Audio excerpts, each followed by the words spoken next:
Okay, great. It is time to create our first machine learning algorithm. We will build a model and we will feed it with inputs. What we expect from the algorithm is to learn the underlying relationship of the data. Here's how we are going to approach the problem. First, we will import the relevant Python libraries for the problem at hand. Second, we will generate random data to train with. We have decided to make this example with random data, as rerunning the code will always yield different inputs. However, the model will remain the same. In this way, you can see the same methodology applied for a potentially infinite number of datasets. As this simple example is the basis for more sophisticated machine learning algorithms, it is more important to see how it works and prove that it works than acquire deep insights. We will leave the wow effect for a bit later when we deal with deep learning.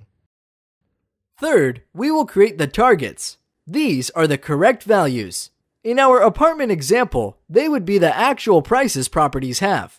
Essentially, we will use fake targets to be sure there is a linear relationship. In this way, when we train the algorithm, we will be certain about the dependence it has to learn.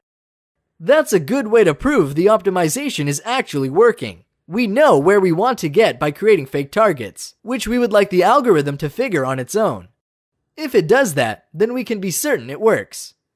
Fourth, we will plot the training data so you can visually see it. This is the preparation phase of the lesson. In the second part, we will define the variables we need. We must create weights, biases, and set a learning rate. At the end, we will conclude with an actual regression. Along the way, each line of code will be explained to make sure everything is understood. Let's begin.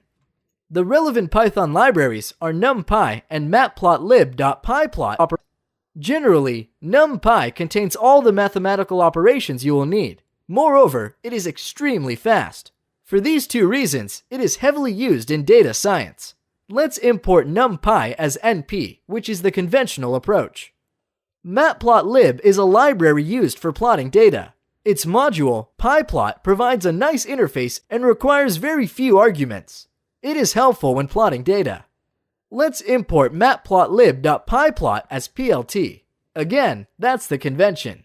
Finally, I will also import the Axis3D module from mpltoolkits.mplot3d, as it provides us with the ability to create 3D graphs. This is the tool we'll use to visualize the operations we're carrying out. Pyplot and Axis3D are not essential for the machine learning algorithm. They will just provide us with good-looking plots of our data. This will provide us with an intuition of what's going on there. Anyhow, NumPy is sufficient for creating a nice algorithm on its own. Okay, this will do for now. See you in our next lesson.